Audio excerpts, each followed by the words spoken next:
అదరగొట్టే కారం రంగు రుచి ఆచి కారం పొడి. స్థానిక ఎన్నికలపై హైకోర్టులో తీర్పు రానుంది. దీంతో క్షణక్షణం ఉత్కంఠ పెరుగుతోంది.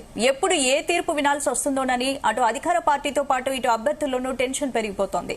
దీనికి తోడు స్థానిక సంస్థల ఎన్నికలకు నోటిఫికేషన్ విడుదలైంది. ఇప్పటికే నామినేషన్ల స్వీకరణకు రాష్ట్ర ఎన్నికల కమిషన్ కూడా శ్రీకారం చుట్టింది. దీంతో జిల్లాల్లో ఎన్నికల సందడి మొదలైంది. స్థానిక ఎన్నికలు మొత్తం 5 విడతల్లో జరుగుతున్నాయి. 2 విడతల్లో ఎంపీటీసీ, జెడ్పీటీసీ ఎన్నికలు, 3 విడతల్లో సర్పంచ్ ఎన్నికలు నిర్వహిస్తోంది స్టేట్ ఎలక్షన్ కమిషన్. మరోవైపు మధ్యాహ్నం 2:15 chief justice Aparesh Kumar Singh, justice GM మోహియుద్దీన్ల బెంచ్ ముందు విచారణ కొనసాగనుంది. నిన్న సుదీర్ఘ వాదనలు విన్న కోర్టు ఈ రోజు ప్రభుత్వం తరపున అటార్నీ జనరల్, ఎంప్లాయిడ్ పిటిషనర్ల వాదనలు విన్న తర్వాత తుది తీర్పు ఇవ్వనున్నారు.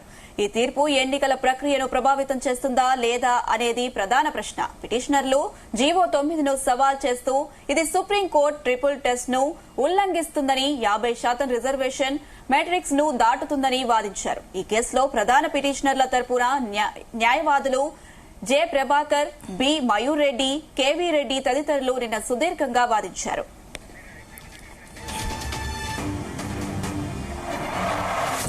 ఇక ఒకసారి హైకోర్టు దగ్గరికి వెళ్దాం. ప్రస్తుతం అక్కడ సిచ్యువేషన్ ఎలా ఉంది, దీనికి సంబంధించి పూర్తి అప్డేట్స్ మా ప్రతినిధి రవితేజ అందిస్తారు. Raviteja, over to you.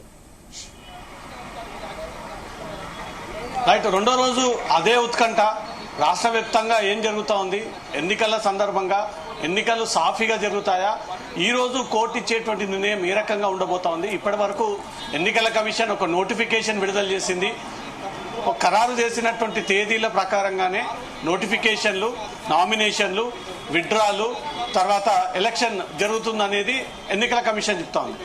కానీ ఇప్పుడు కోర్టు 2:15 తర్వాత దీంట్లో ఏదైనా మార్పులు చేర్పులు తీసుకొచ్చేటువంటి అవకాశాలు ఉందా, దీనిపైన స్టే విధిస్తుందా, ప్రభుత్వం తీసుకొచ్చినటువంటి జీవో నెంబర్ 9ని కొట్టివేస్తుందా, దీనిపైన ఈ రోజు జరగబోయేటువంటి ఆర్గ్యుమెంట్స్ ఎలా ఉన్నాయో మనతో న్యాయవాదులు ఉన్నారు, వాళ్ళతో మాట్లాడదాం.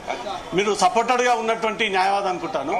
ఈ రోజు జరగబోయేటువంటి ఆర్గ్యుమెంట్స్ ఎలా ఉండబోతాయి? ఈ రోజు ప్రభుత్వం తరపున వాదనలు వినేటువంటి అవకాశాలు ఉన్నాయి? ఉండదు. నిన్నటే ఆల్మోస్ట్ వాదనలు ప్రభుత్వం తెచ్చినటువంటి జియో నంబర్ 9 పైన నిన్న వాదనలు జరిగినాయి. దానికి గాను మనకే సానుకూలంగా వచ్చింది. వాళ్ళు ఎలాంటి కూడా జియో నంబర్ 9ని తీసివేయాలని చాలా ప్రయత్నించిన కానీ ట్రిపుల్ టెస్ట్ కూడా అడిగారు. ట్రిపుల్ టెస్ట్ లో కూడా మనమే పాస్ అయినాం. కాకపోతే వాళ్ళు ఇంద్రసేన అండ్ కృష్ణమూర్తి అనే జడ్జిమెంట్స్ కూడా తీసుకొచ్చారు. దాన్ని కూడా మనం చూపించి దాంట్లో ఏముందంటే 50% సీలింగ్ అంటే క్యాప్ పెట్టారు. దాని 50% ఎట్టి పరిస్థితుల్లో పెంచదని చెప్పారు. కాకపోతే మన పరిస్థితులు బట్టి, మన దేశ పరిస్థితులు బట్టి, మన కుల గణాలను బట్టి మనం దాన్ని చూసుకోవాల్సి ఉంటుంది. అవి కూడా మనం పునగణం కూడా చేశాము. సెన్సస్ కూడా అయింది. దాన్ని బిల్లు కూడా మనం పార్లమెంట్ పంపినాం. అదేవిధంగా గవర్నర్ గారు కూడా పంపినాం. అక్కడ కూడా బిల్ పెండింగ్ లో ఉంది. ఆల్మోస్ట్ అయిపోయినట్టే. నిన్న మాత్రం ఎలాంటి స్టే కూడా వాళ్ళకి రాలేదు. మనము ఈ జెడ్పీటీసీ, ఎంపీటీసీ, ఈ సర్పంచ్ ఎలక్షన్స్ ని సాఫీగా జరుపుకోవచ్చు అని నోటిఫికేషన్ కూడా ఇవాళ విడుదలైనట్టున్నది. సో ఇవాళ నిన్న ఆల్మోస్ట్ 90% అయిపోయింది. ఒక 5-6 గంటల వాదనల తర్వాత వాళ్ళు ఎంత ప్రయత్నించినా కానీ వారికి మాత్రం స్టే మాత్రం రాలేదు. అండ్ జీవో నంబర్ 9 కూడా అది అడ్డుకోలేదు. వారు చేసినటువంటి ప్రయత్నాలు మొత్తం నిన్న విఫలం జరిగింది. ఇవాళ మన వాదనలో విని దాంట్లో ఇంపీడ్లో కొన్ని మార్పులు చేర్పులు చేయవచ్చు. ఇప్పుడు 2:15 వాయిదా వేస్తున్నట్టుగా నిన్న కోర్టు ప్రకటించింది. ఈ వాదనలు స్టార్ట్ అయిన తర్వాత నిన్నటి కంటే పరిస్థితులు ఏదైనా తారుమారు అవుతే, ఇప్పటికే నోటిఫికేషన్ వచ్చి కూడా ఉంది, అభ్యర్థులు కూడా సిద్ధంగా ఉన్నారు. మరి తర్వాత పరిస్థితులు ఏంటి? ఆల్మోస్ట్ అయిపోయినట్టే. ఇక్కడ మన హైకోర్టులో మనకు పాజిటివ్ గానే వచ్చింది. ఇప్పుడు ఏమన్నా ఉంటే కానీ చిన్న మార్పులు దాంట్లో ఒకవేళ ఉంటే కేటగిరీ వైజ్ ఏబిసిడి ఏమైనా చేస్తే చేయవచ్చు. కానీ ఈ యొక్క త్రిబుల్ టెస్ట్ మనం క్లియర్ గా పాస్ అయిపోయినాం. వాళ్ళు చెప్పినటువంటి ముఖ్యమైన విషయంలో త్రిబుల్ టెస్ట్ మీరు పాస్ అయ్యారా లేదా, అంటే మీరు ప్రపోజల్ కరెక్ట్ గా పంపించారా లేదా. డెడికేషన్ కమిటీ కూడా మన గవర్నమెంట్ పెట్టింది. ఆ డెడికేషన్ కమిటీలో క్లియర్ గా వాళ్ళు సెన్సెస్ ఇచ్చి ఆ రిపోర్ట్ ని మన పార్లమెంట్ కూడా పంపినాం. అదేవిధంగా గవర్నర్ కూడా పంపినాం. ఇవాళ మార్నింగ్ వచ్చిన విషయం ఏమంటే గవర్నర్ కూడా ఆమోదించినట్టు తెలుస్తున్నది. సో ఏది ఏమైనా కానీ వాళ్ళు స్టేని ఆపలేకపోయారు. సో యథావిధంగానే ఈ పంచాయత్ ఎలక్షన్స్ కంటిన్యూ అవుతాయి. ఇవాళ కొత్తగా చేయాల్సింది ఏం లేదు. నిన్న ఆల్మోస్ట్ 90% అయిపోయినాయి. మిగిలిన ఒక 10% ఏంటంటే ప్రతిపాదికన ఏమైనా రిజర్వేషన్ కానీ ఎస్సీ ఎస్టీ ఏమైనా ఉంటే అంతే తప్ప ఇవాళ పెద్దగా చెప్పుకునేది ఏం లేదు. ఇక్కడ మాత్రం ధర్మాసనం 100% మన తెలంగాణ ప్రభుత్వానికే జీవో నంబర్ 9కే పాజిటివ్ గా ఆన్సర్ ఇచ్చిందని చెప్తున్నాం. చాలా మంది జీవోని సపోర్టెడ్ గా ఇంప్లీడ్ అయినటువంటి పిటిషనర్లు ఉన్నారు, వాళ్ళ తరఫున న్యాయవాదులు ఉన్నారు. వారికి ఈ రోజు ఏమైనా అవకాశం దొరుకుతుందా? అవకాశం దొరికితే వాళ్ళు ఏ రకమైనటువంటి వాదనలు వినిపించేటువంటి అవకాశం ఉంది? నిన్న ఇంప్లీడ్ పిటిషన్ వేసినటువంటి న్యాయవాదులు చాలాసార్లు జడ్జి గారిని అడగడం జరిగింది. జడ్జి గారు కూడా చెప్పారు ఇవాళ తప్పకుండా వింటామని. మొదటిగా చెప్పాల్సింది ఏంటంటే యాక్చువల్గా మనకు 42% ఏదైతే అనుకుంటామో అది దానికి సానుకూలంగా వచ్చింది. ఎవరైనా ప్రతి ఒక్కరు మన 42 రిజర్వేషన్ పైన మనము అందరము చూపు చూస్తాం, అదే సఫలం జరిగింది. సో ఇవాళ మాత్రం పెద్ద చెప్పుకోదగ్గ ఏముండదు. నిన్న జరిగిందే ఒకవేళ ఆపేది ఉంటే నిన్ననే వాళ్ళు స్టే చేయాల్సిందే. వాళ్ళు స్టే ఇవ్వలేదంటే ఇండైరెక్ట్ గా యాక్సెప్ట్ అయినట్టే. మన జీవో నంబర్ 9 కంప్లీట్ గా యాక్సెప్ట్ అయింది. అండ్ ఇవాళ మాత్రం ఏముండవు. ఇవాళ కేవలం ఉంటే ఈ ఇంప్లూడ్ ఉన్నటువంటి ప్రతిపాదికన అది బీసీ రిజర్వేషనే కానీ ఏబీసీ కుణగణాలు ఏమైనా చేయాల్సింది అదే ఉంది కానీ తప్ప ఇక్కడ హైకోర్టు నుంచి వాళ్ళకి ఎలాంటి పాజిటివ్ ఆన్సర్ కూడా రాదు. నిన్న కోర్టు హాల్లో వందలాది మంది లాయర్లు, వందలాది మంది బీసీ సంఘాలు, వారి మద్దతు తెలియజే వాళ్ళు, సీజే బెంచ్ అంతా కూడా సభ్యులతో నిండిపోయినటువంటి పరిస్థితి. ఎప్పుడైనా ఆ రకమైన సిచ్యువేషన్ చూసారా కోర్టులో? అలాంటిదైతే ఇంతవరకు ఎప్పుడు జరగలేదు. నిన్న ఎందుకంటే మనం 50-60 సంవత్సరాల నుంచి లేనటువంటి మన కులగణం నిన్న మనం సక్సెస్ఫుల్ అయినాం. అయితే ఇంకొకటి దీంట్లో ఏంటంటే మెయిన్ గా వాళ్ళు చెప్పింది 50% క్యాప్ అని సుప్రీంకోర్టు చెప్పిందని సీలింగ్ ఉంది. కాకపోతే మన చూస్తున్నాం తమిళనాడులో క్యాప్ ని తీసిపడి 62% కూడా ఇచ్చారు. ఎందుకంటే అతి కంపల్సరీ అటువంటి పొజిషన్ కులగణాలు మన యొక్క బీసీ, మన దగ్గర చాలా మంది బీసీలు ఉన్నారు కాబట్టి వాళ్ళ యొక్క రేషియోని చూసి దాని ప్రకారం 42% మన గవర్నమెంట్ ప్రపోజల్ చేయడం జరిగింది. దాన్ని కూడా 99% ఆమోదించినట్టుగా దాంట్లో మళ్ళీ తిరిగి ఉండదని అనుకుంటున్నాం. ఇప్పుడు బీసీల అంశం తెర మీదకి వచ్చింది.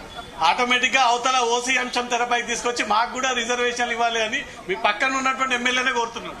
అది అయ్యుండవచ్చు కూడా. మనకైతే మొదటిగా ఇప్పుడు కావాల్సినటువంటిది ఈ సాఫీగా ఈ యొక్క sarpanch elections, ZPT elections, MPT elections, గ్రామాలలో కూడా రాజ్యాధికారం రావాలని ప్రతి ఒక్కరు కోరుకుంటున్నారు.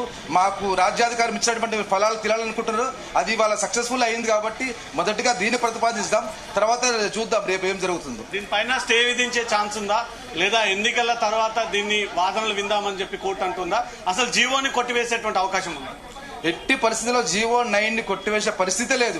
ఎందుకంటే ఒకవేళ నిన్న సుదీర్ఘ దగ్గర 5-6 గంటల చర్చ తర్వాత కూడా మన సుప్రీంకోర్టు నుంచి కూడా మన న్యాయవాది గారు మనకు కావాల్సిన ట్రిపుల్ టెస్ట్ ఏ విధంగా మనం ఆమోదించబడ్డదో, ఏ విధంగా పార్లమెంట్ కి మనం బిల్లు పంపామో, గవర్నర్ గారికి బిల్లు పంపామో, అంతేకాకుండా సెన్సస్ కులగణం కూడా చేసినాము. అవన్నీ రిపోర్ట్స్ నోటిఫికేషన్ కూడా వచ్చిందని చూపడం జరిగింది. So almost all triple test కూడా మనం పాస్ అయిపోయినాం. సో ఎట్టి పరిస్థితుల్లో జీవో నంబర్ 9 కొట్టివేసే పరిస్థితే లేదు. అభిషేక్ సింఘ్వి నిన్న పిటిషనర్ ప్రభుత్వం తరఫున న్యాయవాదులు వాదనలు వినిపించారు. ఆ వాదనలు ఏ విధంగా ఉన్నాయి? కోర్టు నిజంగానే అభిషేక్ సింఘ్వి ఇచ్చినటువంటి వాదనను తృప్తి పొందే ఈ నిర్ణయం తీసుకుంటున్నాను. 100% అభిషేక్ సింగ్ ఇచ్చినటువంటి వాదనలే కోర్టు తృప్తి పడ్డది. ఏ విధంగా అంటే ఆయన మొదటిగా అడిగింది, మీరు జీవో ఏదైతే ఉన్నదో గవర్నమెంట్ ఆర్డర్ మీరు ఛాలెంజ్ చేశారు, కానీ లెజిస్లేటివ్ పవర్ ని మాత్రం మీరు ఛాలెంజ్ చేయలేదు. ఒకవేళ చేసి ఉంటే కూడా లెజిస్లేషన్ చేయాలి. ఒక్కసారి యాక్ట్ అయిపోయిన తర్వాత మళ్ళీ మీరు జీవో మీరు లెజిస్లేట్ చేయాలని చెప్పారు ఆయన. ఈ రోజు జరగబోయేటువంటి ఆర్గ్యుమెంట్స్ తర్వాత ఏదైనా మార్పులు చేర్పులు చేస్తే ఇప్పటికే అభ్యర్థులు నామినేషన్ సిద్ధమయ్యారు. ఒకవేళ చేంజెస్ జరిగితే మళ్ళీ వీరి పరిస్థితి ఏంటి? నామినేషన్ కానీ నోటిఫికేషన్లు కూడా కొన్ని మార్పులు రావాల్సి వస్తుంది. ఒక్కవేళ 99% మార్పులు అయ్యే ప్రసక్తే లేదు. కాకపోతే మాత్రం ఒక చిన్న విషయము, అనుకోని కారణాల వల్ల 1% మన అటు ఇటు అయినా గానీ విధంగా ఎలక్షన్స్ మాత్రం జరుగుతుంటాయి. 42% 100% యాక్సెప్ట్ అయిపోయింది. ఒకవేళ జరగని పరిస్థితుల్లో ఏమైనా చిన్న మార్పులు జరగవచ్చు. రైట్. ఈ రోజు కూడా సేమ్ కోర్టు హాల్ ఆ రకమైనటువంటి వాతావరణంలోనే ఉంటుందా బీసీ రిజర్వేషన్ల మీద? తప్పకుండా ప్రతి ఒక్కరు వేచి చూస్తున్నారు. కేవలము మన హైదరాబాదే కాదు, యావత్ తెలంగాణ ఇవాళ రిజర్వేషన్ కోసం చూస్తుంది. సక్సెస్ఫుల్ అయిన మన అందరు ఉత్సవాలు కూడా జరుపుకుంటారు. మనకు రాజ్యాంగం ఇచ్చినటువంటి ఈ ఫలితాలను ప్రతి ఒక్కరు ఆనందించాలి, ఈ పనులు తినాలి. ఒక వర్గం వారు వాళ్ళ కీచక బుద్ధితోటి జీవో నంబర్ 9 తోసిపుచ్చాలని ఎన్ని ప్రయత్నాలు చేసినా గానీ మన ప్రభుత్వం అన్ని ఆలోచించి 10 విధాల ప్లాన్ చేసే వాళ్ళ జీవో 9 తేవడం జరిగింది. ఆయన సక్సెస్ఫుల్ గా అయింది. దాని ఎట్టి పరిస్థితుల్లో కూడా బ్యాక్ తీసుకునే పరిస్థితి లేదు. ప్రభుత్వం తీసుకున్న నిర్ణయం పైన కొన్ని విమర్శలు ఉన్నాయి, కొంత అనుకూలత కనబడుతోంది. న్యాయవాదిగా ప్రభుత్వం ఈ నిర్ణయం తీసుకోవడం కరెక్ట్ అంటారా? దీన్ని సమర్థిస్తారా? ఇప్పుడు ఇక్కడ ప్రభుత్వము అనే విషయం కాకుండా మనకున్నటువంటి బీసీ ఎవరైతే బీసీ వర్గాలు ఉన్నాయో వాళ్ళు ఎప్పటి నుంచో వాళ్ళు కుంగ పడిపోతున్న సంగతి అందరికీ తెలుసు. వారి యొక్క రాజ్యాధికారం కోసం వాళ్ళు ప్రాచుర్యపడుతూ గత 50-60 సంవత్సరాల నుంచి వాళ్ళు కష్టపడుతున్నారు. వారి యొక్క ఫలితం ఇవాళ జరిగిందని చెప్పొచ్చు. దానికి 42% రిజర్వేషన్ కూడా మనకు వచ్చింది. వాళ్ళు చెప్పడం ఏంటంటే 42% అసలు ఇస్తే 50% క్యాప్ మీరు దాటిపోతారు, దానికోసం చేయొద్దని అనుకున్నారు. అయినా కానీ మన తమిళనాడు ఎగ్జాంపుల్ తీసుకొని మనకు ఎట్టి పరిస్థితుల్లో కూడా 42% రిజర్వేషన్ వస్తుంది. తెలంగాణలో ఇప్పుడు 42% కొత్తగా ఈ రిజర్వేషన్ అమల్లోకి తీసుకొస్తే గతంలో ఉన్నటువంటి 18% రిజర్వేషన్ కలిపితే 68 నుంచి 69 వరకు రిజర్వేషన్ చేరుకుంటుంది. సేమ్ ఇదే రిజర్వేషన్ ని దేశవ్యాప్తంగా అన్ని రాష్ట్రాల్లో ఇంప్లిమెంట్ చేయాలంటూ కూడా తెలంగాణ ఇచ్చినటువంటి జడ్జిమెంట్ ని కోడ్ చేసి అన్ని రాష్ట్రాల్లో అడిగితే అది కూడా ఇది ఏంటంటే దీని ఎగ్జాంపుల్ గా తీసుకొని వేరే రాష్ట్రం వారు కూడా ప్లాన్ చేయవచ్చు. కాకపోతే ఏంటంటే అక్కడ ఉన్నటువంటి కులాలు, అక్కడ ఉన్నటువంటి వాళ్ళ వనరులు, ఇక్కడ ఉద్యోగాలు, మళ్ళీ వనరులను చూసుకొని మనం ఇచ్చారు. అదే విధంగా వాళ్ళు కూడా చూపెట్టగలిగితే ఆ ట్రిపుల్ టెస్ట్ పాస్ అయ్యగలిగితే అక్కడ కూడా వచ్చే ఛాన్స్ తప్పకుండా ఉంటుంది. ఈ రిజర్వేషన్ కేవలం లోకల్ బాడీస్ ఎన్నికల వరకేనా, ఇంకా భవిష్యత్తులో అన్ని ఎలక్షన్స్ కి, ఎడ్యుకేషన్స్ కి, లేకపోతే ఈ ఎంప్లాయ్మెంట్ విషయంలో ఉంటుందా? ఇప్పుడైతే జరుగుతున్నది ఓన్లీ ఫర్ ఎలక్షన్స్ పర్పస్ అనుకుంటాను. కాకపోతే ఇది వచ్చే రోజులలో ఇది ఈ ఇంప్లిమెంటేషన్ మొత్తం అన్ని education and as well as voting పైన కూడా ఉంటుందని అనుకుంటున్నాం. న్యాయవాదులు నిన్న జరిగినటువంటి హియరింగ్స్ విషయానికి వస్తే నిన్న సానుకూలంగానే జరిగింది. ఇప్పటి వరకు 90% పైగా కోర్టు బీసీ రిజర్వేషన్ల పైన అనుకూలంగా ఉంది. ఇంకా 10% ఈ రోజు జరగబోయేటువంటి ఈ వాదనల తర్వాత కోర్టు స్పష్టమైనటువంటి ఆదేశాలు ఇచ్చేటువంటి అవకాశం ఉంది. ఎందుకంటే ఇప్పటికే ఎన్నికలు రాబోతా ఉన్నాయన్న ఒక విషయాన్ని కూడా కోర్టు దృష్టికి తీసుకెళ్లారు. కానీ ఎన్నికల నోటిఫికేషన్ విషయంలో కానీ, నామినేషన్ల విషయంలో కానీ, ఎన్నికల విషయంలో కానీ కోర్టు ఎక్కడ కూడా ఎలాంటి అడ్డంకి మాత్రం తెలియజేయలేదు. లాస్ట్ మూమెంట్ వరకు కూడా పిటిషనర్ తరపున న్యాయవాదులు ఈ ఎన్నికలు జరగకుండా అడ్డుకునేటువంటి ప్రయత్నాలు కూడా జరిగాయి. లాస్ట్ మూమెంట్ లో ఈ నోటిఫికేషన్ రిలీజ్ చేయకుండా ఉండండి, నామినేషన్ వేయకుండా ఆపండి అనే పిటిషనర్ తరపున న్యాయవాదులు చివరి నిమిషం వరకు కూడా సీజే బెంచ్ పైన రకరకాల ప్రయత్నాలు చేశారు. కానీ సీజే బెంచ్ ఎక్కడ కూడా ఎన్నికల విషయంలో ఏ రకమైనటువంటి అడ్డంకి ఏర్పాటు చేయకుండా యథాతథంగా కంటిన్యూ చెయ్యండి అని చెప్పకుండా ఈ నిర్ణయాన్ని తీసుకొని ఎన్నికల కమిషనే ఈరోజు నోటిఫికేషన్ రిలీజ్ చేయడం జరిగింది. ఎప్పుడు నామినేషన్ వేయాలి, ఎప్పుడు విత్డ్రా చేయాలి, ఎప్పుడు క్యాండిడేట్ ని ఫైనల్ చేయాలి, పోలింగ్ ఎప్పుడు, రిజల్ట్స్ ఎప్పుడు అంటూ కూడా ప్రతిదీ టైంతో సహా, డేట్ తో సహా కలిపి ఎన్నికల కమిషన్ ఈ రోజు నోటిఫికేషన్ రిలీజ్ చేసింది. ఈ రోజు 2:15 కోర్టులో జరగబోయేటువంటి వాదనలు ప్రభుత్వం తరపున ఈరోజు కౌంటర్ వాదనలు వినబోతా ఉంది. దాంతో పాటు చాలా మంది నిన్నటి వరకు 8, 9, 10 మంది వరకే ఉన్నటువంటి ఇంప్లీడ్ పిటిషన్స్ ఈ రోజు సుమారు 60 మందికి పైగా ఇంప్లీడ్ పిటిషన్స్ అయినట్టుగా తెలుస్తోంది. వారికి కూడా అవకాశం కల్పించేటువంటి ఛాన్స్ ఏదైనా ధర్మాసనం ఇస్తే వారికి ఉన్నటువంటి అభ్యంతరాలు కూడా ఈ రోజు తెలియపరిచేటువంటి అవకాశం ఉంటుంది. ప్రభుత్వం తరపున వాదనలు మొదట ప్రారంభం కాబోతా ఉన్నాయా? ఇంప్లీడ్ అయినటువంటి పిటిషనర్ తరపున న్యాయవాదులు వారి యొక్క అభిప్రాయాలు వ్యక్తం చేయబోతా ఉన్నారా? 2:15 హైకోర్టులో దీనిపై ఒక క్లియర్ కట్ గా స్పష్టత వచ్చేటువంటి అవకాశం ఉంది. Thank you Ravitesh. ప్రభుత్వం జారీ చేసిన జీవో 9 కు తాము వ్యతిరేకం కాదని స్పష్టం చేశారు కామారెడ్డి బీజేపీ ఎమ్మెల్యే కాటిపల్లి వెంకటరమణారెడ్డి. ఓట్ల కోసం కుల మతాలను వేరు చేసే రాజకీయాలకు తాము వ్యతిరేకమంటున్న కాటిపల్లి వెంకటరమణారెడ్డితో మా ప్రతినిధి ఫేస్ టు ఫేస్. బీసీ రిజర్వేషన్ల పైన బీజేపీ ఇప్పటి వరకు స్పష్టమైనటువంటి వైఖరి తెలియజేయలేదు. మనతో కామారెడ్డి ఎమ్మెల్యే ఉన్నారు. నిన్న దాదాపు 72 మంది ఇంపీల్డ్ అవుతూ వివిధ పార్టీలందరూ కూడా వాళ్ళ మద్దతు తెలియజేశారు. ఎందుకు బీసీ రిజర్వేషన్ లో బీజేపీ సైలెంట్ గా ఉంది? బీజేపీ సైలెంట్ ఉందని ఎవరన్నారు? రాష్ట్ర అధ్యక్షుడు ఆల్రెడీ అందరికన్నా ముందే అనౌన్స్ చేసిండు, మా పార్టీ ద్వారా మేము సపోర్ట్ చేస్తున్నామని. రాష్ట్ర అధ్యక్షుడు చెప్పింది అందరూ ఫాలో అవుతారు. అక్కడ ఎవరు కూడా ఆపోజ్ చేయలేదు. అన్నిటికన్నా ముఖ్యమైనది ఏంటంటే కోర్టుకు బీసీ రిజర్వేషన్ గురించి కాంగ్రెస్ ప్రభుత్వం మొదలుపెట్టిందని కాంగ్రెస్ వాళ్ళు అంటున్నారు. మరి వాళ్ళు ఇంప్లీట్ అయినటువంటి అన్ని పార్టీల వాళ్ళు అంతకుముందు ఎందుకు మొదలు పెట్టలేరు? మొదలు పెట్టాలి కదా. ఇది గమనించాలి అందరూ కూడా. కోర్టుకు వచ్చినంత మాత్రాన సత్యపూసలు వీరందరూ చాలా నిజాయితీ పరులు అనుకుంటే వీళ్ళంతా అవకాశవాదులని నేను చెప్తున్నాను. నిజాయితీగా పనిచేసేది ఉంటే నిజాయితీగా మాట్లాడొచ్చు. బీసీలకు వ్యతిరేకం కాదు. ఎస్సీ, ఎస్టీ, బీసీకి ఎట్లా రిజర్వేషన్ ఉందో ఓసీకి కూడా అట్లనే రిజర్వేషన్ ఆ పర్సంటేజ్ ప్రకారం ఇచ్చేసి జనరల్ సీట్లో అందరూ పోటీ చేయొచ్చు. ఏముంది, ఇక గొడవే లేదు కదా. ఓసీకి కూడా రిజర్వేషన్ పెట్టేస్తే అయిపోతుంది. ఒకప్పుడు పెత్తందారులు ఉండే, భూస్వాములు ఉండే, పటేన్లు ఉండే, పట్వారీలు ఉండే, 100 ఎకర ఆసాములు ఉండే, వాళ్ళందరూ తాత ముత్తాతల నుంచి వాళ్ళు నడుపుకుంటూ వచ్చి ఉండే. కాబట్టి ఆ టైంలో బడుగు బలైన వర్గాలు ఉన్నారు, వృత్తి పని చేసుకుంటున్నారు, కూళ్ళు చేసుకొని బతుకుతారు. ఇటువంటి వాళ్లకు రిజర్వేషన్స్ ఉంటే రేపొద్దున రాజకీయ వ్యాపార రంగంలో అన్నిట్లో కూడా వాళ్ళు పైకి వస్తారు. ఉద్యోగ రంగంలో కూడా ఉద్యోగాలు వస్తాయి, చదువుకుంటే చదువుకుంటారు. రిజర్వేషన్ వల్ల చదువులు వస్తాయని చెప్పి ఎస్సీ ఎస్టీ బీసీలకు అప్పుడు రిజర్వేషన్ పెట్టారు. వస్తున్నటువంటి 70 సంవత్సరాల్లో మారిన మార్పుల వల్ల పెత్తందరి వ్యవస్థ అయింది. భూస్వాములు వేరు, అందరు వేరు. వెల్మలల్లో లేనివాడు కూలిపోయేవాడు ఉన్నాడు. ఫార్వర్డ్ క్లాస్లో ముస్లిమ్స్ ఉన్నోళ్ళు ఇవాళ పండ్ల బండ్లు అమ్ముతున్న వాళ్ళు ఉన్నారు. కోమట్లు ఇవాళ పోయి బజ్జీలు వేసుకుంటూ రోడ్డు మీద బతుకుతున్న వాళ్ళు ఉన్నారు. అలాగే బ్రాహ్మణులు ఇప్పటికీ గుళ్ళలో పూజ తప్పితే అది చేయకపోతే బతకలేని వారు ఉన్నారు. అలాగే రెడ్డిలలో కూడా వ్యవసాయం చేసే వాళ్ళే ఎక్కువ మంది ఉన్నారు. వీళ్ళందరికీ కూడా రిజర్వేషన్ వాళ్ళ పర్సెంటేజ్ ప్రకారం ఇచ్చి తర్వాత మీరు ఖచ్చితంగా జనరల్ సీట్లో ఎస్సీ ఎస్టీ బీసీ ఓసీ అందరూ పోటీ చేయొచ్చు, తప్పేం లేదే. బీసీకి ఇవ్వచ్చు, అలాగే ఓసీకి కూడా ఇవ్వమని డిమాండ్. బీసీ రిజర్వేషన్ అంశం తెర మీదకి వచ్చింది కాబట్టి ఓసీ రిజర్వేషన్ అంటారా మీరు? బీసీ నేను యాదృచ్ఛిక పరిస్థితి చెప్పిన, మీకు స్పైసీ కావాలా క్రిస్పీ కావాలంటే ఇంకొకరు మాట్లాడతారు, కానీ నేను అట్లా టెంప్ట్ అయ్యి మాట్లాడేవాడిని కాదు. మనుషులందరూ ఒకటే, అవసరాలను బట్టి అక్కడ పనులు జరగాలి, నిజాయితీగా ఉండాలి. వారికి కావలసినటువంటి సంక్షేమ కార్యక్రమాలు కాదు, వారికి కావలసిన నిజమైన అవసరాలని గుర్తించాలి. అది చేయకుండా రాజకీయం చేస్తూ కులాలను మతాలను విడదీస్తూ ఇవాళ అన్ని వర్గాలుగా చేసి మాట్లాడుతున్నారు. ఇవాళ బీసీకి ఇస్తామని అన్నారు. సాంకేతిక రూపకంగా స్వచ్ఛంగా డెడికేషన్ కమిటీ నిజంగానే జ్యుడిషియరీ ప్రకారంగా జరిగి ఉంటే అది న్యాయమే, తప్పేముంది, ఇవ్వచ్చు.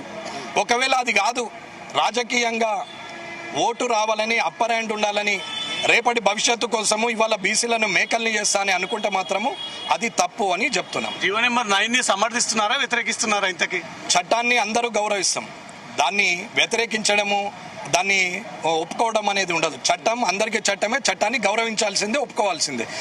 ఏదైతే చట్టరూపకంగా దాన్ని చేసినటువంటి ఏ ప్రజాప్రతినిధులు అవుతున్నారో అదే చట్టాలు వాళ్ళ కోర్టులో అమలు అవుతున్నాయి.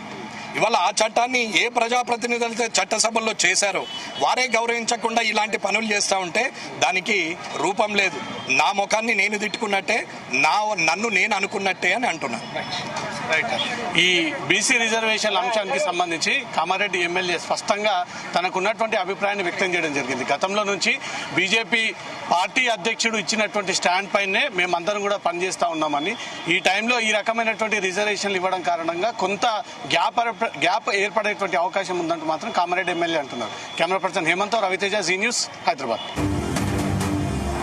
ఎన్నికలపై హైకోర్టులో తీర్పు రానుంది. దీంతో క్షణక్షణం ఉత్కంఠ పెరుగుతోంది. ఎప్పుడు ఏ తీర్పు వినాల్సి వస్తుందోనని అటు అధికార పార్టీతో పాటు ఇటు అభ్యర్థుల్లోనూ టెన్షన్ పెరిగిపోతోంది. దీనికి తోడుకు స్థానిక సంస్థల్లో ఎన్నికలకు నోటిఫికేషన్ కూడా విడుదలైంది. ఇప్పటికే నామినేషన్ల స్వీకరణకు రాష్ట్ర ఎన్నికల కమిషన్ కూడా శ్రీకారం చుట్టింది. ప్రస్తుతం హైకోర్టులో తీర్పుకు సంబంధించి బీసీ నేతలతో మా ప్రతినిధి రవితేజ ఉన్నారు. రవితేజ, బీసీ నేతల్లో ఇంకా ఆ టెన్షన్ నెలకొంది.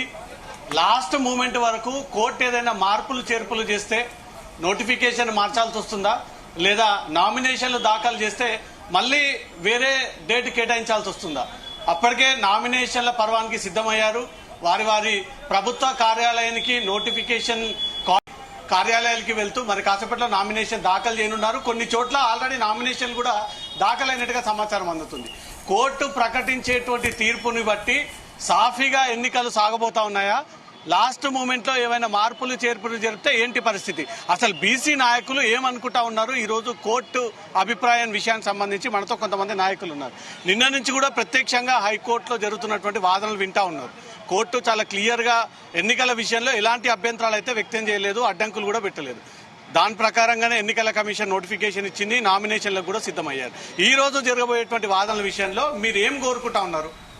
మాకు అనుకూలంగా వస్తుందని చెప్పి ఈరోజు ఆశిస్తా ఉన్నాం. ఎందుకంటే ప్రభుత్వం కూడా ఏదో గుడ్డి లెక్కలు చేయలేదు, ఇంటింటికి వెళ్ళి ఎన్యూమరేటర్లు పంపించి ఈరోజు పక్కా లెక్కలు తీసి ఒక డెడికేటెడ్ కమిషన్ ద్వారా ఈరోజు మాకు రిజర్వేషన్లు కల్పించే ప్రయత్నం చేసింది. అసెంబ్లీలో కూడా చట్టం చేసింది కదా, అసెంబ్లీలో చట్టం చేసింది, పార్లమెంట్కి పంపింది. దురదృష్టవశాత్తు ఏంటంటే వాళ్ళు ఇంతవరకు దాని మీద ఎటు తెలుసకుండా ఉన్నారు. కాబట్టి మళ్ళీ కూడా ఆర్డినెన్స్ తెస్తే కూడా గవర్నర్ కూడా దాని మీద పెండింగ్లో పెట్టిన పరిస్థితులలో తప్పనిసరి పరిస్థితులు ఈరోజు జీవో కూడా తీసుకొచ్చి ఈరోజు ఎన్నికలకు వెళ్ళడం జరిగింది. అదే జీర్ణించుకోలేని కొందరు ఈరోజు నిజంగా ఎంత ఆశ నగొస్తుందంటే, గతంలో ఒక కవిత చూసిన ఈ మధ్యలో మాట్లాడితే నేను బీసీ ఉద్యమం చేస్తున్నటువంటి కవితక్క ఈరోజు ఇంప్లిమెంట్ ఎందుకు అవుతలేదు? మళ్ళీ కేటీఆర్ చూసుకుంటేనేమో ఈరోజు రాష్ట్రంలో స్వాతంత్రం వచ్చినప్పటి నుంచి బీసీల రిజర్వేషన్లు మొట్టమొదటిగా ఈరోజు రాష్ట్ర ప్రభుత్వం కల్పిస్తూ ఉంటే దీని మీద స్పందించకుండా ఈరోజు బీఆర్ఎస్ పార్టీ ఈరోజు ఏదో బస్ భవన్ ముట్టడికి ప్రయత్నిస్తా అంటే డైవర్షన్ చేయడానికి ప్రయత్నిస్తూ ఉన్నారు. ఇంతకుముందు చూసాం ఇక్కడ బీజేపీ ఎమ్మెల్యే గండ్ర వెంకటరామరెడ్డి గారు ఆయన కూడా దీన్ని ఏదో లైట్గా తీసుకుంటా ఉన్నారు. అంటే హైడ్రా మీద అంటే ఇన్ని రోజులు ఈ సమస్యలు లేవా? కేవలం బీసీ రిజర్వేషన్లు ఈరోజు బీసీలకు పలాలందించే సమయంలో ఈరోజు మీకు ఇవన్నీ గుర్తుకు వస్తున్నాయని చెప్పి ఈరోజు నేను అన్ని పార్టీలకు కూడా అడగలుచు. ఎందుకంటే అసెంబ్లీలో చట్టం చేసింది మీరే కదా, అసెంబ్లీనేమో మద్దతు ఇచ్చిండ్రు బీజేపీ బీఆర్ఎస్. బయట ఈ దొంగ నాటకాలు ఎందుకు చేస్తా ఉన్నారు? నిజంగా మీకు చిత్తశుద్ధి ఉంటే ఇంప్లీడ్ కాండి. ఇంప్లీడ్ ఈరోజు బీసీ రిజర్వేషన్లకు కూడా మద్దతు ఇవ్వాల్సిన అవసరం కూడా ఉంది. లేకుంటే ఈరోజు ప్రజలే మీ పార్టీలో కూడా ఈరోజు తరిమి కొట్టే సమయం కూడా వచ్చిందని చెప్పి సందర్భంగా తెలియజేస్తా ఉన్నా. ఇప్పుడు మీ ముందే బీజేపీ ఎమ్మెల్యే ఓసీ రిజర్వేషన్ ఒక అంశాన్ని కూడా తెరపైకి తీసుకొచ్చారు. నిన్నటి వరకు బీసీల గోల నడిస్తే ఇప్పుడు ఓసీలకు కూడా స్టార్ట్ అయింది అనుకుంటున్నారు. నిజంగా కూడా బీసీలము మేమెంతో మాకు అంత కావాలని కొట్లాడుతూ ఉన్నాం కదా. ఇప్పుడు మీరు 5% ఉంటే 10% ఈడబ్ల్యూఎస్ రిజర్వేషన్ తీసుకుంటూ ఉన్నారు కదా.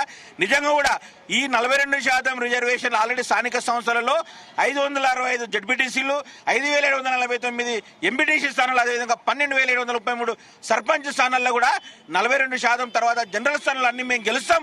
వచ్చే ఎన్నికల్లో కూడా బీసీ ముఖ్యమంత్రి అయి మీ ఓసీలో కూడా మేము రిజర్వేషన్ కూడా ఇస్తాం, తప్పకుండా ఇస్తాం. మీ జనాభా ఎంత ఉందో అంత ఇవ్వడానికి మేము సిద్ధం అని చెప్పి ఈరోజు బీసీల పక్షాన్ని మేము చెప్తా ఉన్నాం. ఈ లోకల్ బాడీస్ వరకే ఈ రిజర్వేషన్ పరిమితం అవుతాయా లేదా రానున్నటువంటి ప్రతి అంశం మీద ఈ 42% ఇంప్లిమెంట్ అవుతుందా? ఇప్పుడు రాష్ట్ర ప్రభుత్వము విద్య ఉద్యోగాల్లో తర్వాత స్థానిక సంస్థలలో కల్పించింది. ఖచ్చితంగా చట్టసభల్లో కూడా రిజర్వేషన్ కావాలని చెప్పి అనేక సంవత్సరాలుగా ఈరోజు డిమాండ్ చేస్తున్నాం. నెక్స్ట్ చట్టసభలో కూడా రిజర్వేషన్లు కావాలన్నదే మా లక్ష్యం. ఆ లక్ష్యం దిశగా ఈరోజు బీసీ సంఘాలు కూడా ఏకతాటిపైకి వచ్చి ఈరోజు పోరాడుతూ ఉన్నాయి. లాస్ట్ మూమెంట్ వరకు కూడా కోర్టు ఏ రకమైనటువంటి నిర్ణయం వ్యక్తం చేస్తుందా అనే ఒక గందరగోళంలో ఉన్నారు. ఒకవేళ నామినేషన్ వేసినా, నోటిఫికేషన్ రిలీజ్ అయినా దాంట్లో ఏమైనా మార్పులు చేర్పులు జరిగితే ఏ మార్పులు జరిగినా ఇప్పుడు బీసీలంతా కూడా చైతన్యం వచ్చింది. బీసీలో కూడా ఏ పార్టీ ఏ మోసం చేసింది, ఎవరు ఇబ్బందులు పెడుతున్న పరిస్థితి కూడా ఈరోజు స్పష్టంగా ఈరోజు చూస్తూ ఉన్నారు. కాబట్టి ఖచ్చితంగా 42% రిజర్వేషన్లతో ఈరోజు ఎన్నికలకు వెళ్తామని ఆశిస్తా ఉన్నాం. అది జరగని పక్షంలో కూడా ఖచ్చితంగా అంతకంటే రెట్టింపు స్థానాలు కూడా జనరల్ స్థానాలు నిలబడి ఈరోజు గెలిచే పరిస్థితి ఈరోజు రాష్ట్రంలో నెలకొంది. కోర్టు కంటే ముందు చాలా పార్టీలు, చాలా మంది ఇండివిజువల్ నాయకులందరూ కూడా బీసీ నినాదంతో ముందుకు వచ్చారు. కానీ వాళ్ళ ఫేసులు ఒక్కరి కూడా నిన్న నుంచి కనిపించట్లేదు. నిజంగా కూడా ఎట్లా ఉందంటే పెన్న మీద ఆమ్లెట్ వేస్తే మారితే చూడు ఒక సైడు, అట్లా అబ్బాయిల పరిస్థితి కొంతమంది మాడిపోయిన మొక్కలుగా ఏర్పడతా ఉంటే వాళ్ళు డైజెస్ట్ చేసుకుంటలేరు. నిజంగా పైకి అన్నారు ఇన్ని సంవత్సరాలుగా మీరు అనుభవిస్తుంది కదా, పవర్ ఎంజాయ్ చేశారు కదా. ఇప్పుడు లేక ఈరోజు కాంగ్రెస్ ప్రభుత్వం రాహుల్ గాంధీ గారు ఇచ్చిన మాటకు రేవంత్ రెడ్డి గారు ఈరోజు మాకు రిజర్వేషన్లు కల్పించడానికి ముందుకు వస్తే అది జీర్ణించుకోలేక రకరకాల ఎత్తుగడలు ఇస్తా ఉన్నారు, రకరకాల ఆపాలని ప్రయత్నిస్తున్నారు. కానీ ఎన్ని ప్రయత్నాలు చేసినా ఎవరేం చేసినా ఖచ్చితంగా న్యాయం గెలుస్తుందనే నమ్మకం ఈరోజు మాకుంది. ఇప్పుడు కాంగ్రెస్ పార్టీ ఈ సమయంలో ఈ 42% రిజర్వేషన్ తీసుకోవడం సరైనటువంటి నిర్ణయమేనా? సరైన నిర్ణయమే. ఎందుకంటే ఎవరు చేయలే కదండి. వాళ్ళు అసెంబ్లీ ఎన్నికల ముందు కామారెడ్డి డిక్లరేషన్ ప్రకారం ప్రకటించారు మాకు రిజర్వేషన్ కల్పిస్తామని. దాన్ని నమ్మి ఈరోజు బీసీలంతా కూడా ఈరోజు కాంగ్రెస్ పార్టీ కోటేసి గెలిపించారు. కాబట్టి ఆ నమ్మకాన్ని నిలబెట్టుకోనికి ఈరోజు కాంగ్రెస్ పార్టీ జనగణన చేసింది, కులగణన చేసింది, తర్వాత చట్టం చేసింది, ఆర్డినెన్స్ తీసుకొచ్చింది. అవన్నీ కూడా ఈరోజు కేంద్ర ప్రభుత్వం ఆదిలో ఉన్నటువంటి ఆపిపెట్టింది. కాబట్టి తప్పనిసరి పరిస్థితుల్లో ఈరోజు జీవో ఇచ్చి స్థానిక సంస్థలకు వెళ్తుంది. కాబట్టి ఖచ్చితంగా దీన్ని బీసీ సమాజం అంతా కూడా హర్షిస్తా ఉన్నాం. ఖచ్చితంగా ఈరోజు బీసీ రిజర్వేషన్ కల్పించిన పార్టీకి ఈరోజు బీసీ సమాజం అంతా కూడా రుణపడి వాళ్ళ గెలుపు కూడా కృషి చేస్తామని చెప్పి సందర్భంగా తెలియజేస్తా ఉన్నాం. లాస్ట్ మూమెంట్ వరకు కూడా నోటిఫికేషన్ కానీ లేదా నామినేషన్ల పర్వం అడ్డుకునేటువంటి ప్రయత్నాలు కూడా నిన్న కోర్టు సాక్షిగా జరుగుతాయండి. ఇప్పుడు ఎవరైనా సరే మా నోటికాడ ముద్ద వాళ్ళు గుంజుకోవాలని చూస్తూ ఉన్నారు. వాళ్ళేం ఆల్రెడీ తిన్నవాళ్ళు కదా. వాళ్ళు అన్నం తిన్న వాళ్ళకి ఈరోజు బిర్యానీ తినడానికి పైసలు అడుగుతున్నారు. వాళ్ళు మేము ఆకలనడానికి దండం పెట్టాలని అడుగుతా ఉన్నాం. కాబట్టి ఇవన్నీ సహజం. ఇవన్నీ అంతా కూడా గమనిస్తాం. ఎందుకంటే రాష్ట్రంలోని మెజార్టీ వర్గ ప్రజలు గమనిస్తూ ఉన్నారు. మీరు ఇటువంటి కుట్రలు కొయుక్తులు ఎన్నున్నాయి ఈరోజు ఇప్పటికైనా మానుకోండి, మాకు సహకరించండి. ఈరోజు లేని పక్షంలో ఈరోజు ప్రజాగ్రహం తప్పదు. ఖచ్చితంగా ప్రజల నుంచే ఈరోజు ఆగ్రహానికి గురవుతారని చెప్పి గుర్తుపెట్టుకొని అన్ని రాజకీయ పార్టీలు కూడా ప్రజా పేరుకు నడుచుకోవాలి కదా. ఈరోజు కేంద్రంలో బీసీ ప్రధాని ఉన్నారండి. బీసీ ప్రధాని ఉండి బీసీ జనగణన ఎందుకు చేయట్లేదు? వాళ్ళు చేస్తామని చెప్పారు కదా, అధికారంలోకి వచ్చారు కదా, మళ్ళీ ఎందుకు చేయట్లేదు? సరే మీరు చేస్తలేరు, రాష్ట్ర ప్రభుత్వం చేసింది, దాన్నన్నా మీరు ఆమోదించాలి కదా. ఎందుకు ఆమోదించట్లేదు? ఇన్నేమో శాసనసభలనేమో మేము ఆమోదించినాం మద్దతు తెలుపుతారు, కేంద్రాన్ని ఢిల్లీకో ఏమో దాంట్లో ముస్లింలు ఉన్నారని చెప్పి వంక పెడతారు బీజేపీ వాళ్ళు. ఇదేం పద్ధతి అండి? ద్వంద్వ వైఖరి. టీఆర్ఎస్ ఏమో శాసనసభలో మద్దతు అంటారు, బయటకు వచ్చే మీరు దీన్ని మళ్ళీ ఇంప్లీట్ గారు మళ్ళీ పక్కదారి పట్టించే ప్రయత్నం చేస్తా ఉన్నారు. కాబట్టి ఇటువంటి మానుకోవాలి విధాన రాజ్యాంగపరమైన నిర్ణయాలు ఖచ్చితంగా బీసీలకు మంచి జరిగే పరిస్థితి ఇప్పుడు రాష్ట్ర ప్రభుత్వం తీసుకున్నది కాబట్టి దాని అందరూ కూడా సమర్థించాలని చెప్పి మేము వేడుకుంటాం. మీరు అనుకున్న విధంగా 42% రిజర్వేషన్ల విషయంలో అనుకూలమైనటువంటి తీర్పు రాకపోతే, ఖచ్చితంగా అనుకూలమైన తీర్పు రాకపోతే ఖచ్చితంగా ఇంతకంటే మెజార్టీ స్థానంలో మేము గెలుస్తాం. జనరల్ స్థానంలో ఏ పార్టీ అయితే అడ్డుకున్నారో, ఎవరైతే అడ్డుకున్నారో ఖచ్చితంగా వాళ్ళ భరతం అయితే పడతాం మేము బీసీ సమాజం అంతా. ఏం చెప్తారు ఈ రోజు జరగబోయేటువంటి ఈ రిజర్వేషన్ల అంశానికి సంబంధించి మీకున్నటువంటి అభిప్రాయాలు ఏంటి? ఖచ్చితంగా బీసీ సమాజానికి అనుకూలమైన తీర్పు రాబోతుందని చెప్పి మేము అందరూ ఆశాభావం వ్యక్తం చేస్తున్నాం. ఏదైతే కాంగ్రెస్ ప్రభుత్వం ప్రజాప్రభుత్వం తీసుకున్న నిర్ణయము ప్రజలు హర్షిస్తున్నారు. ఎందుకంటే గతంలో దేశవ్యాప్తంగా జరిగినటువంటి కేసులు వేరు, గతంలో జరిగినటువంటి కేసులు వేరు, ఇప్పుడు జరిగినటువంటి కేసులు వేరు. గతంలో మహారాష్ట్రలో కానీ ఇంతకుముందు జరిగినటువంటి కేసులు అవి కూడా వాటికి ఇంపీరియల్ డేటా లేదు. ఎందుకంటే ఈ డేటా మొత్తం కూడా అదేవిధంగా శాసన మండలిలో శాసనసభలో చట్టం చేసి ఆల్ పార్టీల యొక్క ఆమోదంతో చట్టం చేసి గవర్నర్ పంపించినటువంటి విధానం ఇది. అందుకోసం వాళ్ళు ఏదైతే ప్రతివాదులుగా ఉన్నటువంటి వ్యక్తులు చేసినటువంటి కేసు చేసిన వ్యక్తులు అసలైన ఆరోపణలు చేశారన్న మొత్తం కూడా మేము కోర్టులో ఉన్నాము. ఆ వాదోపవాదాలను పూర్తి స్థాయిలో మేము కూడా ఉన్నాము. ఎందుకంటే మేము ఇన్ఫ్లూడ్ అయి ఉన్నాము మేము కూడా. కాబట్టి ఎక్కడా కూడా వాళ్ళు చేసే ఆరోపణ అసలైన ఆరోపణలు చేస్తారు. ఎంతసేపటికి ఇంతకుముందు జరిగినటువంటి కేసుకు సంబంధించిన విషయాలు, ఆ 3 కేసులకు సంబంధించిన విషయాలు చెప్తున్నారు తప్ప ఇప్పుడు జరిగినటువంటి ఈ తెలంగాణ రాష్ట్రంలో 43% అనేది ఇక్కడ కులగణన జరిగింది. కులగణన జరిగి కులాలను మొత్తం కూడా జనాభా దామాషా ప్రకారము ఎంతమంది ఏ కులం ఎంతమంది ఉన్నారు జనాభా అని చెప్పని భారీ ఎత్తున తెలంగాణ వ్యాప్తంగా కుల సర్వే జరిగింది. కాబట్టి మన దగ్గర డేటా ఉంది. కాబట్టి ఖచ్చితంగా ఈ తీర్పు అనేది బీసీలు 42% రిజర్వేషన్ ఏదైతుందో, ఎందుకంటే గతంలో జరిగినటువంటి తీర్పులు వేరు. ఆ తీర్పులు ఏం జరిగింది, ఉద్యోగ రిజర్వేషన్లో కల్పించవద్దని చెప్పి 50% పోవద్దని చెప్పి స్లాబ్ ఉందని చెప్పని ఆ తీర్పులు ఉన్నాయి. కాబట్టి ఇది ఉద్యోగాల్లో కాదు, రాజకీయ రిజర్వేషన్ సంబంధించి ఏం జరిగింది, 56% ఉన్నటువంటి అంటే తెలంగాణ రాష్ట్రంలో జనాభా కులగణన ప్రకారము 56% ఉన్న బీసీలకి రాజకీయ ప్రాధాన్యత కల్పించట్లేదు. రాజకీయ ప్రాధాన్యత సరైనటువంటి విధానం లేదు. కాబట్టి వారికి అన్యాయం జరిగింది. కాబట్టి వారి 42% వేయాలని చెప్పని ఈ కాంగ్రెస్ ప్రభుత్వం తీసుకున్న నిర్ణయం ఏదైతుందో అది చట్టబద్ధంగా, న్యాయబద్ధంగా, ధర్మబద్ధంగా ఉంది. కాబట్టి ధర్మం మాకెళ్ళింది, న్యాయం మాకెళ్ళింది. కాబట్టి ఖచ్చితంగా మేము గెలిచే అవకాశం ఉంది. ఈ రోజు తీర్పు ఖచ్చితంగా బీసీలకు అనుకూలంగా రాబోతుంది. కాబట్టి ఒకవేళ తీర్పు ఏదైనా కానీ ఖచ్చితంగా ఈ రోజు నామినేషన్ పర్వం ఏదైతే ఉందో ఆ నామినేషన్ పర్వంకి అనుకూలంగా ప్రజల మొత్తం కూడా మీరు 42% ఖచ్చితంగా కాంగ్రెస్ పార్టీ ఇంప్లిమెంట్ చేస్తుంది. ఒకవేళ టీఆర్ఎస్ పార్టీ బీజేపీ కనుక దీన్ని ఇంప్లిమెంట్ చేయకుండా వాళ్ళు కనుక ఇవ్వకపోతే వాళ్ళ ఈపులు మూతలు మోగే విధంగా జిల్లా కమిటీలో జిల్లా అధ్యక్షులు మొత్తాన్ని కూడా టీఆర్ఎస్ పార్టీ బీజేపీ పార్టీ జిల్లా అధ్యక్షులు ఈపులు బద్దలయ్యేటట్లుగా బీసీలు మొత్తం కొట్టాలని చెప్పి పిలుస్తున్నాం మేము. ఎందుకంటే 42% కాంగ్రెస్ పార్టీ అమలు చేస్తుంటే మీ 42% మీరు ఇవ్వాలి. ప్రజాస్వామ్య వ్యవస్థలో ప్రపంచ కుగ్రామం అయిపోయినటువంటి ఈ తరుణంలో 60%, 56%, 60% మంది బీసీలు ఈ రాష్ట్రంలో ఉంటే మీరు సరైన ప్రాధాన్యత కల్పించకుండా వారికి మేము బీఫారం ఇయ్యము, 42% మేము ఇవ్వని చెప్పని టీఆర్ఎస్ వాళ్ళు బీజేపీ వాళ్ళు కనుక అంటే బీసీ సమాజం మొత్తం వాళ్ళ ఈపులు విమాన మోతలు మోగించాలని చెప్పని ఈ సందర్భంగా ఈ హైకోర్టు ముందు నుంచి విజ్ఞప్తి చేస్తున్నాం. బీసీ వ్యక్తులుగా బీజేపీ బీఆర్ఎస్ ఇప్పటికే వాళ్ళ స్టాండ్ తెలియజేసింది కదా బీసీల విషయంలో. ఆల్రెడీ మేము మద్దతు తెలియజేస్తా ఉన్నాం. ఫిజికల్ గా వాళ్ళ ఇప్పుడు ఏదైతే ప్రతివాదులుగా ఉన్నారో వాళ్ళ వెనక బీజేపీ టీఆర్ఎస్ పార్టీ హస్తం ఉంది. వాళ్ళ వ్యక్తులే, వాళ్ళకు సంబంధించిన వ్యక్తులతోటి మీరు కోర్టులో కేసు వేయించి దొంగ నాటకాలు ఆడుతున్నారు. మీరు నిజంగా మీకు చిత్తశుద్ధి ఉంటే మీరెందుకు ఇన్ఫిట్ కాలేదు, మీకు కాలేదు, మీరెందుకు ఇక్కడ వచ్చి మీరు అనుకూలంగా మీరెందుకు కాలేదు, మీరు కోర్టుకు రారు. ఈ రాష్ట్రానికి సంబంధించినటువంటి బీజేపీ శాఖ అధ్యక్షులు ఆయన ఒక అడ్వకేట్ అయ్యిండు కూడా కనీసము ఆయన ఎక్కడ అనుకూలమైన వ్యాఖ్యలు మాట్లాడుకుని ఇష్టం వచ్చిన మాట్లాడుతున్నారు ఈరోజు. అందుకని ఖచ్చితంగా 42% అనేది ఇంప్లిమెంట్ చేయాల్సిందే. కోర్టు మనకు అనుకూలంగా ఉంటుంది.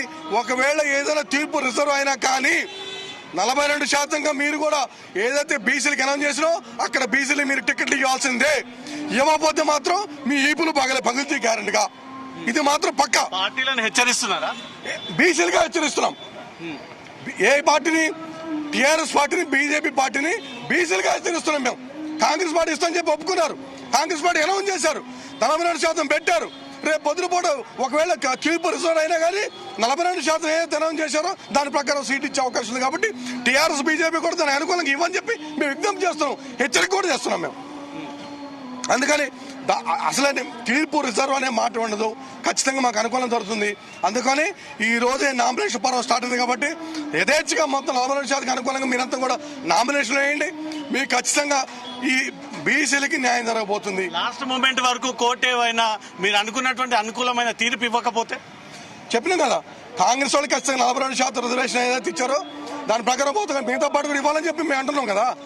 మేము ఖచ్చితంగా నామినేట్ చేసి దాని ప్రకారం పోవటమే. ఎందుకంటే రేపు సుప్రీంకోర్టులో తీర్పు వచ్చినా కానీ రేపు సుప్రీంకోర్టులో తీర్పు మిగతా రాష్ట్రాల యొక్క తీర్పు వేరు, ఇది వేరు.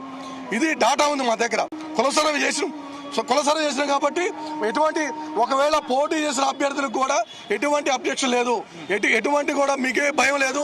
భయం లేకుండా మీరు పోటీ చేయండి. ఖచ్చితంగా ఏ 42% రిజర్వేషన్ కాంగ్రెస్ ప్రజాప్రభుత్వం ఇచ్చిందో అది ఇంప్లిమెంట్ కాబోతుంది. రేపు కోర్టులో ఒకవేళ సుప్రీంకోర్టుకు పోయినా కానీ ఏంటో ఒకవేళ చెప్పని ఈ సందర్భంగా బీసీ సమాజాన్ని మొత్తం కూడా మేము విజ్ఞప్తి చేస్తున్నాము. మీరు ఏ రకమైనటువంటి తీర్పుని ఎక్స్పెక్ట్ చేస్తా ఉన్నారు హైకోర్టు నుంచి? మీరు అనుకున్న అనుకూలమైనటువంటి తీర్పు రాకపోతే భవిష్యత్ కార్యాచరణ ఏంది బీసీలది? ముఖ్యంగా ప్రతి ఒక్కరు అనుకూలమైన తీర్పు కోసం భావిస్తున్నాం. ఎందుకంటే చట్టబద్ధంగా శాసనసభ వ్యవహారాల ద్వారా పంచాయతీ చట్టంలో ముఖ్యంగా మీరు చూడొచ్చు, జనజన సర్వే అయిన తర్వాత పూర్తి సమాచారంతో 50% పైన ఉన్నటువంటి బీసీలకు న్యాయం చేయాల ఉద్దేశంతో 40% తీసుకొచ్చినారు. అది ఎక్కడ కూడా చట్టవిధంగా ఇక్కడ కాలేదు. ప్రతి ఒక్క అడుగు చూసి వేశారు, స్పష్టంగా చెప్పి చేశారు. శాసనసభలో కానివ్వండి, గవర్నర్ దగ్గర కానివ్వండి, ప్రత్యేకంగా ఎవరో ఏదో మాట్లాడేసి ఇందిరా సహాని కేసులో అట్లా అయింది, కృష్ణమూర్తి కేసులో ఇట్లా అయింది మాట్లాడుతున్నారు. దాన్ని స్పష్టంగా చెప్పారు. పంచాయతీరాజ్ చట్టం ఎన్నికల్లో కూడా మీరు ఇదే పెంచాలనుకుంటే ముందుగానే సర్వే చేయించుకోండి అని చెప్పడం జరిగింది. అదే దానికి అనుకుని చేయించాము, చట్టానికి లోబడి చేయించాము. కానీ కొంతమంది చిల్లరగా మాట్లాడుతూ ఉన్నారు. వాళ్ళు చెప్తా ఉండే మాట, బీసీలకు వ్యతిరేకంగా ఎవరైనా నిర్ణయాలు తీసుకుంటే, ఏ పార్టీ నిర్ణయాలు తీసుకుంటే వారు కాళ్ళ గర్భంలో కలిసిపోవడం ఖాయం. ఇది మాత్రం స్పష్టం. ప్రత్యేకంగా ముఖ్యమంత్రి రేవంత్ రెడ్డి గారు రాజకీయంగా, ఆర్థికంగా, సామాజికంగా నైపుణ్యం తీసుకురావాలి. 40% పైగా బీసీలకు ఇవ్వడం ద్వారా రేపు భవిష్యత్తులో మీరు దాదాపు చూడవచ్చు, సర్పంచులు కానీ ఎంపీలు కానీ రాష్ట్రంలో 1,17,531 మంది రాజకీయంగా ఉన్నటువంటి సంస్థలు ఉన్నాయి. అంటే మన వ్యవహారాలని సర్పంచ్ కానీ జెడ్పీస్ కానీ, అందులో 40% వస్తే 47,631 మంది బీసీలు వస్తే అవుతారు. సర్పంచులు, జెడ్పీటీసీలు, కౌన్సిలర్లు, జిల్లా చైర్మన్లు, మేయర్లు, కార్పొరేట్ అవుతారు. ఇది రేపు జరగబోయే చరిత్ర. ఈ చరిత్రకు నాంది పలికింది ముఖ్యమంత్రి రేవంత్ రెడ్డి గారు. ఒక యజ్ఞాన్ని ప్రారంభిస్తే చాలా మంది రాక్షసులు అప్పుడు వేసేవారు. దాని యజ్ఞానికి ముందు కాకుండా ఆ యజ్ఞానికి ఎంతమంది దుర్మార్గులు అడ్డుపడరు, వాళ్ళందరూ రేపు భవిష్యత్తులో కాలక్రమం కరిగిపోతారు. బీసీల వ్యతిరేకంగా ఎవరన్నా ముద్ర వేయించుకుంటే వాళ్ళ పార్టీలకు తెలంగాణ రాష్ట్రంలో మనకు ఉండదు. బీసీల రిజర్వేషన్ పోరాటం మీరు ఈ అంశం తెర మీదకి వచ్చిన తర్వాత ఓసీలకు మాకు రిజర్వేషన్ ఇవ్వాలంటూ కూడా చాలా మంది ఇప్పుడు ముందుకు వస్తున్నారు. నేను ఏమంటే మేము ఎవరికి వ్యతిరేకం కాదు, ఎవరికి ఏమి ఇచ్చినా మాకు సంబంధం లేదు, ఎంత ఇచ్చినా మాకు సంబంధం లేదు. మా స్పష్టం ఒకటే స్పష్టం, మా హక్కు, మా జన్మత వచ్చిన హక్కు మేము కాపాడుకుంటున్నాము. మాకు అండగా ముఖ్యమంత్రి రేవంత్ రెడ్డి గారు ఉన్నారు. 40% మా జన్మత వచ్చిన కాబట్టి మేము పొందాలనుకుంటున్నాము. మేము ఎవరికి ఇబ్బంది చేయడం అవసరం లేదు, మేము ఎవరికి వ్యతిరేకంగా మాట్లాడలేదు, మేము మాట్లాడడం కూడా. మా హక్కుని మేము కాపాడుకుంటాం, మా హక్కును పొందుకుంటాం. మీరు అనుకున్న 42% అమలు కాకపోతే అవుతుంది, స్పష్టంగా అవుతుంది. అంతే ఇంకా అవుతుంది. ఎందుకు అవుతుందంటే ఏ విధంగా అయితే వ్యవహారం చేశాము అంటే సర్వేలు కానివ్వండి, శాసనసభ వ్యవహారాలు కానివ్వండి, అదేవిధంగా గవర్నమెంట్ పంపడం కానివ్వండి, ఈ చట్టం లోపల చేశాము. ఎక్కడ కూడా ఇబ్బంది కలగకుండా చట్టానికి సంబంధించి గెజిట్ ఇచ్చి గెజిట్ ద్వారా మూమెంట్ చేసి ఇవ్వడం జరిగింది. కాబట్టి మాకు పూర్తి విశ్వాసం ఉంది. 100% 40% తీసుకుంటాం. ఏం జరగబోతా ఉంది 2:15 నిమిషాలకు కోర్టులో? నిన్న జరిగినటువంటి వాదన లాగే ఉంటుందా? పాజిటివ్ గా ఏదైనా వ్యతిరేకంగా వచ్చేటువంటి ఛాన్స్ ఉందా? నిన్న మరి అభిషేక్ సింఘ్వి గారి వాదనలతోటి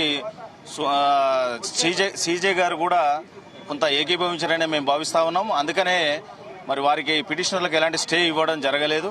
ఇంకోటి ఏంటంటే ఇప్పుడు ఇక్కడ మరి అగ్రవర్ణాలు ఏదైతే మాకు కూడా రిజర్వేషన్ కావాలని అంటున్నారని మీరు ఇప్పుడు దాకా అన్నారు, దాని మీద ఆల్రెడీ ఈడబ్ల్యూఎస్ రిజర్వేషన్ వారికి ఇవ్వడం జరిగింది.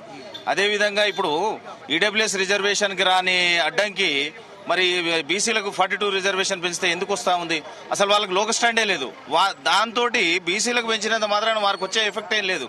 కాకపోతే వాళ్ళు కావాలని కొన్ని వర్గాలు, అందులో అగ్రవర్ణాల్లో అందరూ కాదు, కొంతమంది కావాలని దీన్ని అడ్డుకట్ట వేసే ప్రయత్నం చేస్తా ఉన్నారు.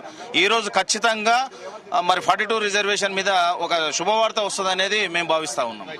మీరు ఎక్కడి నుంచి అమ్మా? మహిళలు ఏంది కోర్టుకు వచ్చి ఈ రోజు రిజర్వేషన్ విషయంలో రోడ్డు మీదకి వచ్చారు?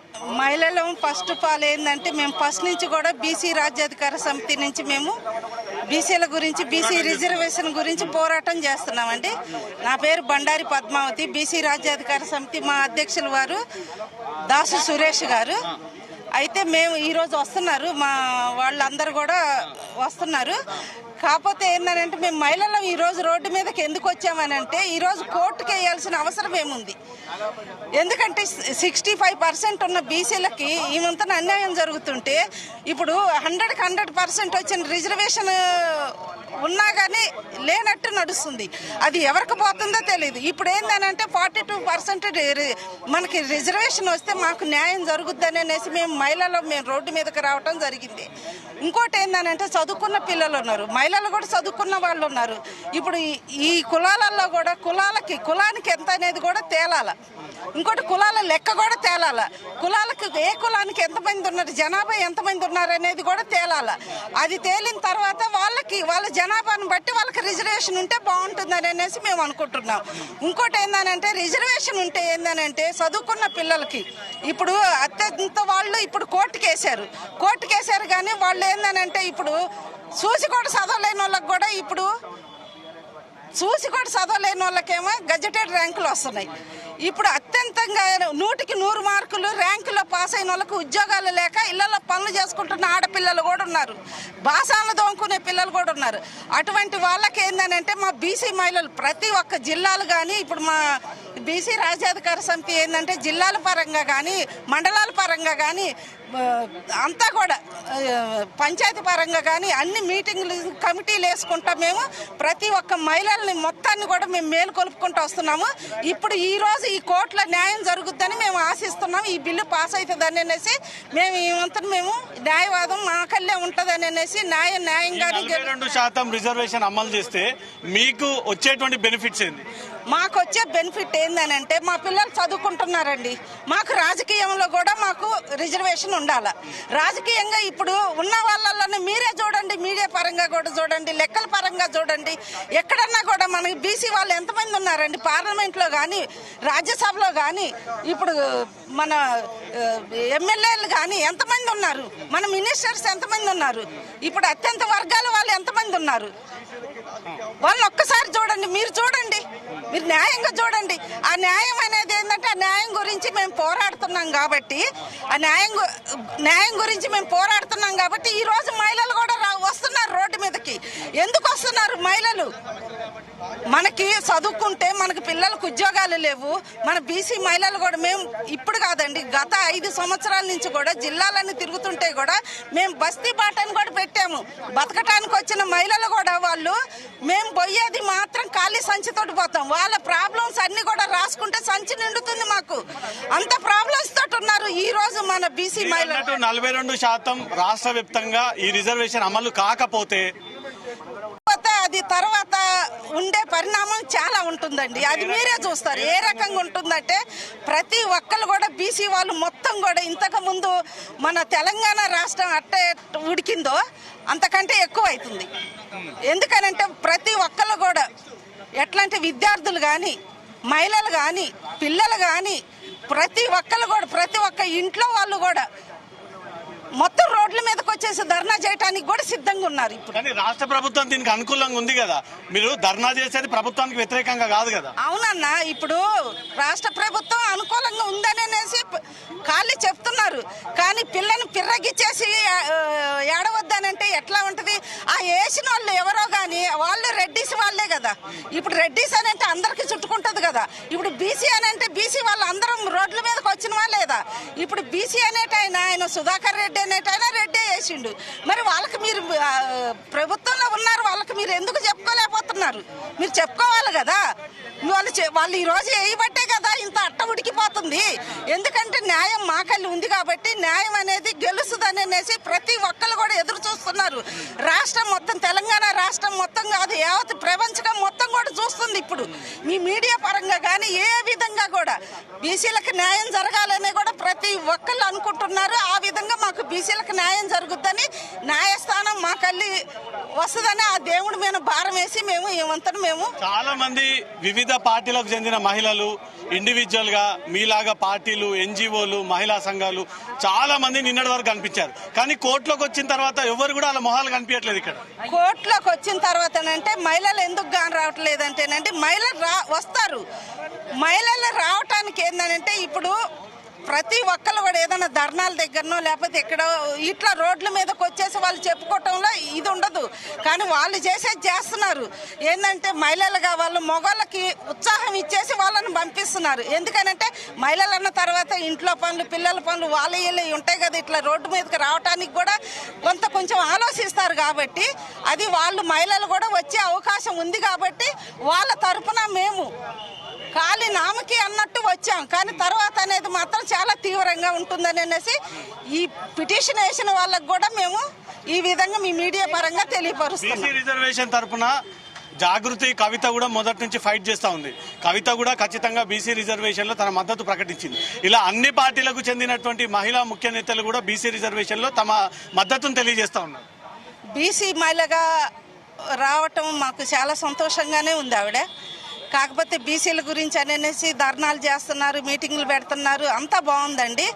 కాకపోతే ఏంటంటే కవిత గారు రావటం మాకు సంతోషమే, మాకు మహిళల తరపున కూడా సంతోషమే. ఏంటంటే కొంతమంది ఏంటంటే నాటి నుంచి గత 10 సంవత్సరాల క్రితం నుంచి కూడా ఇదే బీసీ నినాదం కనుక ఎత్తుకొని ఉంటే లేదా మాకు చాలా సంతోషంగా ఉండేది. బీఆర్ఎస్ ప్రభుత్వంలో ఎత్తుకొని ఉంటే ఈ నినాదం ఎత్తుకొని ఉంటే లేదా మాకు ఇంకా ఫుల్ ఆమెకు సపోర్ట్ ఇచ్చే వాళ్ళమే. ఇప్పుడు కూడా మునిగిపోయింది ఏమీ లేదు.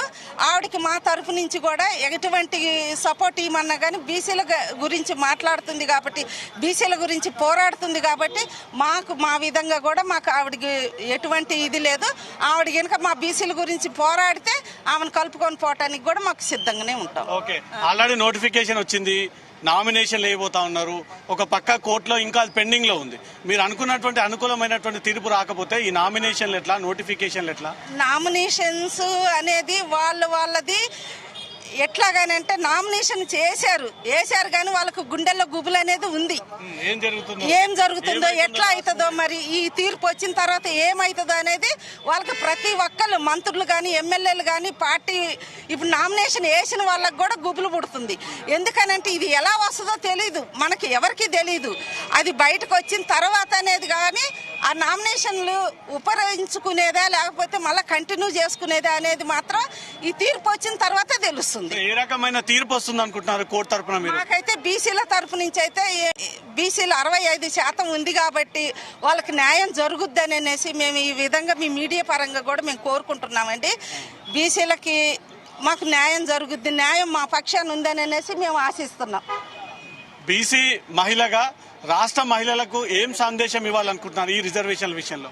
ఈ రిజర్వేషన్ గురించి బీసీ మహిళగా నేను మా మహిళల తరపు నుంచి కూడా, రాష్ట్ర మహిళల తరపు నుంచి కూడా ప్రతి ఒక్కరు కూడా ఈ తీర్పు ఎలా వస్తుందో ఒక్కసారి మీరు అందరు టీవీలలో చూసి కూడా ఈ తీర్పు వచ్చిన తర్వాత ఏ విధంగా వస్తుందో, మనకు అనుకూలంగా వస్తుందా లేకపోతే వ్యతిరేకంగా వస్తుందా ఆలోచించుకొని మీరు ఏ విధంగా స్పందించాలనేది కూడా మీరు ఆలోచించుకోండి ఒక్కసారి అనేసి ఈ విధంగా మీ మీడియా పరంగా మేము తెలియపరచుకుంటున్నాం.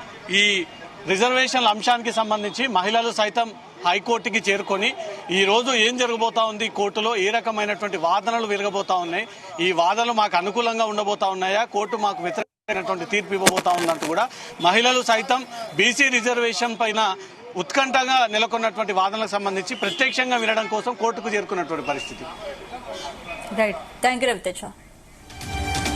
స్థానిక ఎన్నికలపై హైకోర్టులో తీర్పు రానుంది. దీంతో క్షణక్షణం ఉత్కంఠ పెరుగుతోంది. ఎప్పుడు ఏ తీర్పు వినాల్సి వస్తుందోనని అటు అధికార పార్టీతో పాటు ఇటు అభ్యర్థుల్లోనూ టెన్షన్ పెరిగిపోతుంది. మరోవైపు మధ్యాహ్నం 2:15 మొహినుద్దీన్ బెంచ్ల విచారణ కొనసాగే అవకాశం ఉంది. నిన్న సుదీర్ఘ వాదనలు విన్న కోర్టు ఈ రోజు ప్రభుత్వ తరపు అటార్నీ జనరల్ ఇంప్లీడ్ పిటిషనర్ల వాదనలు విన్న తర్వాత తుది తీర్పు ఇవ్వనున్నారు. ఈ తీర్పు ఎన్నికలను ఏ విధంగా ప్రభావితం చేసే అవకాశం ఉందో వేచి చూడాల్సిన అవసరం ఉంది. ఇక మరిన్ని అప్డేట్స్ చూసే ముందు